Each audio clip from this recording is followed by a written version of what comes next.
आज के इस वीडियो में हम जनसंचार के विविध माध्यमों को देखने वाले हैं। जनसंचार के माध्यम विविध रूप। मनुष्य सामाजिक प्राणी है। वह समाज के साथ रहता है। समाज के साथ ही वह विकसित होता है।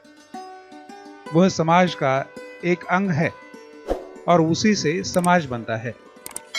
व्यक्ति का समाज से और समाज का व्यक्ति से निरंतर संबंध रहता है। व्यक्ति समाज से संपर्क स्थापित करने के लिए अनेक साधनों का प्रयोग करता है। इसे ही संचार माध्यम अथवा जनसंचार कहा जाता है। जनसंचार यह शब्द जन और संचार से बना है। जनसंचार में संचार शब्द की व्युत्पत्ति संस्कृत के चर धातु से हुई है, जिसका अर्थ है चलना। जनसंचार के लिए अंग्रेजी में कम्युनिकेशंस शब्द का उपयोग किया जाता है। कम्युनिकेशन शब्द की व्युत्पत्ति लैटिन भाषा के कम्युनिस से हुई है, जिसका अर्थ है सबके साथ साझा करना। विचार, भाव, सूचना, जानकारी आदि को दूसरे व्यक्तियों तक पहुंचाने की प्रक्रिया को जनसंचार मास कम्युनिकेशन कहा जाता है। जनसंचार में संदेश के प्राप्तकर्ता को श्रोता या दर्शक कहते हैं। जनसंचार में सूचनाओं को संचार माध्यमों के द्वारा पाठक, दर्शकों, श्रोताओं तक पहुंचाया जाता है। जनसंचार में एक से अधिक व्यक्तियों को संदेश प्रेषित किए जाते हैं। जॉर्ज ए मिलर ने जनसंचार के बारे में लिखा है कि जनसंचार का अर्थ सूचना को एक स्थान से दूसरे स्थान तक पहुंचाना है। जनसंचार से अधिक लोगों को प्रभावित किया जा सकता है। जनसंचार के माध्यम लोगों को प्रभावित करते रहते हैं। अब देखते हैं जनसंचार के माध्यम। जनसंचार के अनेक माध्यम हैं। इन्हें दृक, श्राव्य और दृक श्राव्य विभागों में वर्गीकृत किया जा सकता है। मुद्रित माध्यमों में समाचार पत्र, पत्रिकाएं, पुस्तकें, विजिटिंग कार्ड आदि का समावेश होता है। श्रव्य माध्यम के रूप में रेडियो प्रभावी माध्यम है। दृक श्राव्य माध्यम के रूप में टीवी, फिल्में, mobile phone, CD, tape recorder आदि महत्वपूर्ण भूमिका निभा रहे हैं। नव इलेक्ट्रॉनिक माध्यम के रूप में कंप्यूटर, इंटरनेट आदि का खूब महत्व है। भारत में लोक कला की प्रस्तुति को भी संचार का माध्यम कहा जा सकता है। उसी प्रकार भजन, कीर्तन, नृत्य, संगीत, नाटिका आदि भी संचार के ही माध्यम कहे जा सकते हैं। अब देखते हैं जनसंचार का पहला माध्यम रेडियो अर्थात आकाशवाणी। आकाशवाणी एक श्राव्य माध्यम है। सामान्य से सामान्य या अशिक्षित व्यक्तियों तक इसकी पहुंच है। जो पूरी तरह से अशिक्षित है, पढ़ना नहीं जानता है, ऐसे लोगों के लिए आकाशवाणी सबसे बेहतरीन माध्यम माना गया है। आज के युग में आकाशवाणी केवल अशिक्षित व्यक्तियों के लिए नहीं, तो शिक्षित व्यक्तियों में भी यह लोकप्रिय माध्यम बन चुका है। ग्रामीण परिवेश में आकाशवाणी एक सहज माध्यम है। आज से लगभग 20-30 वर्ष पहले जिनके घर रेडियो थे, ऐसे परिवार को संपन्न परिवार माना जाता था। आकाशवाणी के माध्यम से दुर्गम इलाके तक संदेश को आसानी से पहुंचाया जा सकता है। आपको सुनकर आश्चर्य होगा कि रेडियो सुनने के लिए लाइसेंस की जरूरत थी, लेकिन 1980 में रेडियो पर से लाइसेंस हटा लिया गया। लाइसेंस मुक्ति के बाद देश में रेडियो खरीदने वाले श्रोताओं की संख्या करोड़ों में हो गई। आकाशवाणी के माध्यम से अनेक प्रकार के कार्यक्रम सुने जा सकते हैं। इनमें समाचार, रेडियो वार्ता, कृषि विषय कार्यक्रम, युवा विषय कार्यक्रम, महिला जगत, बाल जगत, नाट्य गीत, फिल्मी गीत आदि प्रकार के कार्यक्रम प्रसारित किए जाते हैं। आकाशवाणी एक गतिशील माध्यम है। जिस प्रकार कोई खबर घटित होते ही आकाशवाणी के माध्यम से तुरंत श्रोताओं तक पहुंच जाती है, इसके विपरीत अखबार का है। अखबार से पाठकों तक खबर पहुंचने में लगभग 24 घंटे का समय लगता है। ग्रामीण जनता तक, अनपढ़ व्यक्तियों तक रेडियो के माध्यम से संदेश मिलते रहते हैं। सामाजिक आर्थिक विकास में रेडियो का महत्वपूर्ण योगदान रहा है। अनेक क्षेत्रीय स्टेशनों के माध्यम से लोक भाषा के कार्यक्रम सदैव प्रसारित होते रहते हैं। समाचार पत्र ग्रामीण इलाकों में पहुंचना मुश्किल है, लेकिन आकाशवाणी ग्रामीणों के लिए उपयोगी साधन माना गया है। दूरदराज तथा पहाड़ी इलाकों तक रेडियो की पहुंच होने के कारण देश के हर हिस्से में रेडियो के प्रसारण सुने जा सकते हैं। अब देखते हैं दूरदर्शन। दूरदर्शन रेडियो की अपेक्षा विकसित माध्यम माना जा सकता है। यह एक दृक्श्राव्य माध्यम है, इसलिए इसका महत्व अधिक है। 15 सितंबर 1959 को भारत में टीवी की शुरुआत हुई। आकाशवाणी भवन में एक छोटा सा स्टूडियो बनाया गया, जिसका उद्घाटन राष्ट्रपति डॉक्टर राजेंद्र प्रसाद के हाथों किया गया।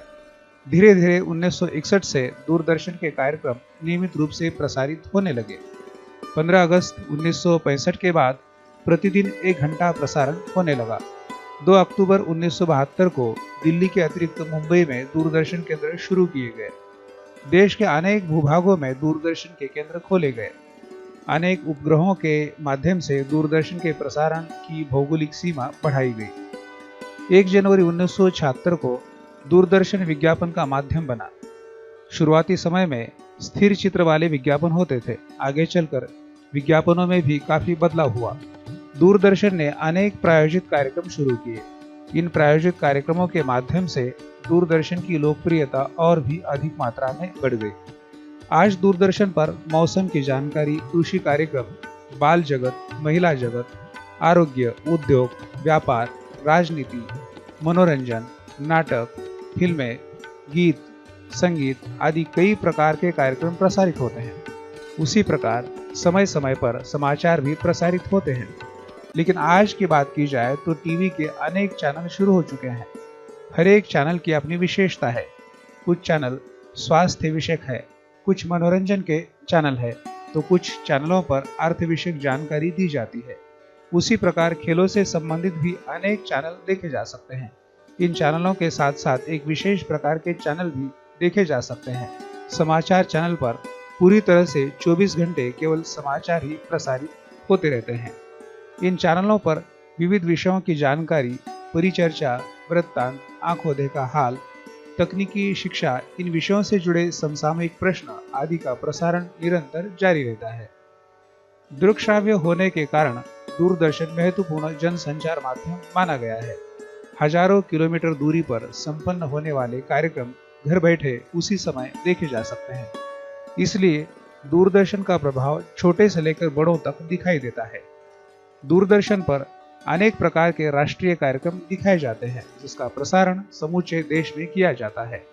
इससे एक ही विचार, एक ही संदेश देश के जन जन तक आसानी से पहुंच सकता है, चाहे वह प्रधानमंत्री या राष्ट्रपति का भाषण हो या प्रजासत्ताक या स्वतंत्रता दिवस पर आयोजित कार्यक्रमों का सीधा प्रसारण। दूरदर्शन पर अनेक लोकप्रिय कार्यक्रमों का प्रसारण किया जाता है। अनेक शैक्षिक कार्यक्रम, यूजीसी के कार्यक्रम भी प्रसारित होते रहते हैं। अब देखते हैं अखबार एवं पत्र पत्रिकाएं। भारत में हिंदी के साथ साथ अन्य भारतीय भाषाओं में भी बड़ी संख्या में अखबार प्रकाशित होते हैं। प्रत्येक भाषा का अपना स्वतंत्र पाठक समूह है। हिंदी के साथ साथ अंग्रेजी, तमिल, बंगाली, गुजराती, उड़िया, असमी, पंजाबी, कन्नड़, तेलुगु, उर्दू, गुजराती आदि भाषाओं में अखबार प्रकाशित होते हैं। विभिन्न समाचार एजेंसी जैसे press trust of India, United news of India, समाचार भारती, वार्ता आदि के माध्यम से अखबारों तक समाचार पहुंचाए जाते हैं। उसी प्रकार प्रत्येक अखबार के स्वतंत्र पत्रकार नियुक्त किए जाते हैं। अनेक बड़े अखबार जिला स्तरीय स्वतंत्र पृष्ठ प्रकाशित करते हैं। उसी प्रकार छोटे से छोटे गांव तक पत्रकारों की नियुक्ति की गई है। इस प्रकार छोटे से छोटे गांव की खबर अखबारों के माध्यम से जन समूह तक आसानी से पहुंच पाती है। 1826 में कोलकाता से हिंदी में पहले समाचार पत्र उदंत मार्तंड की शुरुआत हुई, जिसके संपादक थे पंडित युगल किशोर शुक्ल। राजा राममोहन राय ने अंग्रेजी भाषा में 1821 में द बंगाल गैजेट नामक पहला साप्ताहिक प्रकाशित किया। अखबारों में मुख्यतः समाचार प्रकाशित किए जाते हैं। स्वतंत्रता आंदोलन में बहुत सारे अखबार संपादकीय पढ़ने के लिए खरीदे जाते थे। संपादक के विचार ही अखबार की पहचान होती थी। भारत में स्वतंत्रता आंदोलन के समय देश के प्रमुख विचारक अपने अखबारों में निरंतर संपादकीय लिखकर जनता में आजादी पाने की लालसा और आजादी की चिंगारी जलाए रखने में सक्रिय भूमिका निभाते रहे हैं। लेकिन आज संपादकीय पढ़ने के लिए नहीं तो ज्ञान एवं समाचार पाने के लिए अखबार खरीदे जाते हैं। लेकिन संपादकीय पृष्ठ की अपनी अलग पहचान आज भी कायम है। समसामयिक विषयों पर संपादकीय प्रमुखता से लिखे जाते हैं। समाज को ज्ञान विज्ञान की शिक्षा दिलाने के उद्देश्य से अखबारों की उपयोगिता आज भी कायम है। अनेक पत्रिकाएं विशिष्ट विषय को लेकर प्रकाशित होती रहती है। अर्थ, धर्म, राजनीति, समाज, साहित्य, योग, फिल्म, आरोग्य, अभियांत्रिकी, विज्ञान, संस्कृति, ज्योतिष, कृषि, विधि, खेल, कला, इस प्रकार कई विषयों पर आधारित पत्रिकाएं निरंतर प्रकाशित होती रही है। इन पत्रिकाओं के माध्यम से समाज प्रबोधन, ज्ञान, मनोरंजन का काम किया जाता है। आप देखते हैं चित्रपट अर्थात सिनेमा। जनसंचार के माध्यमों में फिल्मों का भी महत्व अनन्य साधारण है। कोई भी गरीब हो या अमीर फिल्मों को प्राथमिकता देता है। देश में अनेक भाषाओं में अनेक प्रकार की अनेक विषयों पर आधारित फिल्में बनाई जाती है। बालकों, युवकों से लेकर वृद्धों तक सारी की सारी जनता फिल्मों का स्वीकार करती है। फिल्मों में आई तकनीक के कारण अनेक प्रकार के प्रभाव दिखाए जाते हैं। भारत में भी हॉलीवुड की भांति फिल्मों का बनना शुरू हुआ है। उसी प्रकार अनेक विदेशी फिल्में डबिंग होकर भारतीय भाषाओं में प्रसारित होती रहती है। अनेक भारतीय फिल्में भी डबिंग होकर विदेशी भाषाओं में दिखाई जाती है। फिल्मों की कथाओं का प्रभाव समाज पर निरंतर होता रहता है। उसी प्रकार फिल्मों के नायक या नायिका समाज के लिए आदर्श के रूप में अपनाए जाते हैं। 1913 में हिंदी में पहली फिल्म बनी राजा हरिश्चंद्र। यह फिल्म दादा साहब फाल्के ने बनाई थी, लेकिन यह पूरी तरह गूंगी फिल्म थी। 1931 में आलम आरा इस फिल्म के साथ हिंदी फिल्म जगत के लिए नया अध्याय लिखा गया। इस फिल्म में शब्द और दृश्य दोनों थे। फिल्मों में प्रेम, धर्म, धार्मिक एकता, गरीबी, बेरोजगारी, इतिहास, राष्ट्र प्रेम, प्राचीन धरोहर, आदर्श व्यक्तित्व आदि विषयों को कथावस्तु के रूप में अपनाया गया है। अब देखते हैं कंप्यूटर और इंटरनेट। जनसंचार माध्यमों में कंप्यूटर और इंटरनेट एक अत्याधुनिक माध्यम माना गया है। अन्य माध्यमों की अपेक्षा इस माध्यम में अनेक प्रकार की खूबियां देखी जा सकती है। इस माध्यम से एक साथ रेडियो, टीवी, अखबार आदि का अनुभव दिया जा सकता है। इंटरनेट अमर्याद ज्ञान का खजाना है। इंटरनेट के माध्यम से अनेक देशों से अनेक जगहों पर अनेक लोगों के साथ संपर्क स्थापित किया जा सकता है। घर बैठकर किसी देश के अखबार को पढ़ा जा सकता है। चाहे भाषा कोई भी हो, उसको अपने कंप्यूटर के माध्यम से देखा जा सकता है। उसी प्रकार विश्व के किसी भी व्यक्ति के साथ इंटरनेट के माध्यम से बात भी की जा सकती है। इतना ही नहीं, विश्व के किसी भी रेडियो चैनल को सुना जा सकता है। उसी प्रकार विश्व के किसी भी टीवी चैनल को लाइव देखा जा सकता है। इसलिए अन्य माध्यमों की अपेक्षा यह अत्याधुनिक जनसंचार माध्यम माना गया है। इसके माध्यम से कोई लेखक अपने ब्लॉग के माध्यम से लाखों लोगों तक पहुंच सकता है।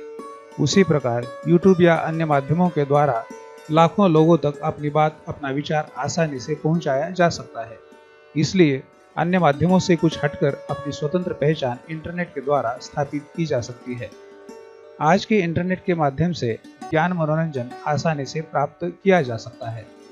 जिस किसी विषय का ज्ञान चाहिए, उस विषय के ज्ञान को आसानी से अर्जित किया जा सकता है। छात्रों के लिए उपयुक्त ज्ञान सर्च इंजन के माध्यम से आसानी से उन तक पहुंच जाता है।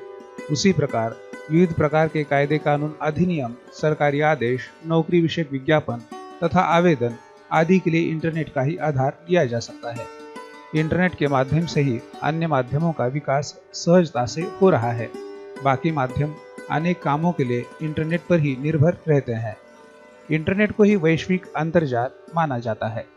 एक देश की जानकारी दूसरे देश तक पहुंचाई जा सकती है, तो दूसरे देश की जानकारी अपने देश में आसानी से प्राप्त की जा सकती है।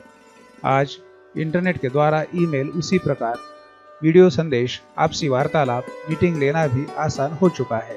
उसी प्रकार इंटरनेट के माध्यम से ही बहुत सारे समाज माध्यमों का उपयोग किया जाता है, जैसे Facebook, Twitter, Instagram, WhatsApp, Telegram आदि।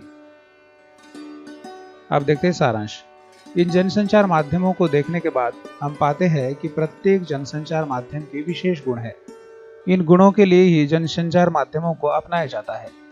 जनसंचार के लिए उपयुक्त माध्यम व्यक्तित्व के विकास के लिए आवश्यक है। इन माध्यमों के कारण ही समाज की वैचारिक, भौतिक और आत्मिक उन्नति संभव हुई है। छात्रों, यह वीडियो आपको निश्चित रूप से अच्छा लगा होगा। इसी तरह के अपने विश्वविद्यालय के पाठ्यक्रम या हिंदी प्रतियोगी परीक्षाओं के लिए उपयोगी वीडियो देखने के लिए इस चैनल को सब्सक्राइब करना न भूलें।